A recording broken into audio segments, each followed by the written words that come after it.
Guys ഇന്ന് എനിക്ക് random ഒരു പോഴനെ കിട്ടിയേ. ആ പോഴൻ്റെ കളി ഞാൻ നിങ്ങൾക്ക് കാണിച്ചു തരാം. അതിന് മുന്നേ ഈ 1v2 ഒന്ന് കണ്ടു. ഫസ്റ്റ് ഇട്ടാരാ WMAX ചാത്തനാണെന്ന് തോന്നുന്നു. ഇവന്മാരെ രണ്ടുപേരും എന്തായാലും ഞാൻ അവിടെ ഫിനിഷ് ചെയ്തു. ഇനിയാണ് ഞാൻ പറഞ്ഞ ക്ലിപ്പ്. ക്രോസ് ബോ ഞാൻ സൂപ്പർ ഒരു നോക്കിടും. ഇവൻ്റെ ഒരു ടീമേറ്റിനെ കൂടെ എനിക്ക് എടുക്കാൻ പറ്റുമായിരുന്നു. പക്ഷേ ഈ മോഴ കാരണം എനിക്ക് എടുക്കാൻ പറ്റിയില്ല. ഇവൻ മനഃപൂർവ്വം ചെയ്തല്ലേ. ഞാൻ കില്ലെടുക്കല്ലേ എന്നുള്ള ഉദ്ദേശത്തിന് അവൻ എനിക്കിട്ടെറിഞ്ഞ ഗ്രനേഡ് എന്നത് കറക്റ്റായിട്ട് കാണാം. ഇവനെ പോലുള്ളവന്മാരെയൊക്കെ ആർക്കും കിട്ടാതിരിക്കട്ടെ. ഇവനൊക്കെ എന്തിനാ കളിക്കുന്നത് തന്നെ. ഇതൊക്കെ കഴിഞ്ഞ് മൈൻഡ് നോക്കാനായിട്ട് രണ്ടാമതൊരു കളി പോയി. അവിടെ ആണെങ്കിൽ അതിലും വലിയ ക്യാമ്പർമാർ കിടപ്പോയേ.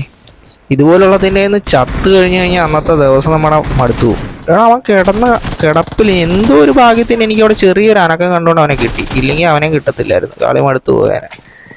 എന്തൊരു ക്യാമ്പിങ് സീസണാണോ ഇപ്പോൾ. എല്ലാവരും അഗ്രഷൻ വിട്ട് ക്യാമ്പിങ്ങിലേക്ക് മാറിയിരിക്കും. ഇവനെ ഞാനിവിടെ എടുക്കുന്നതാണോ കറക്റ്റാ ഫ്രീ ഫയർ കിട്ടി.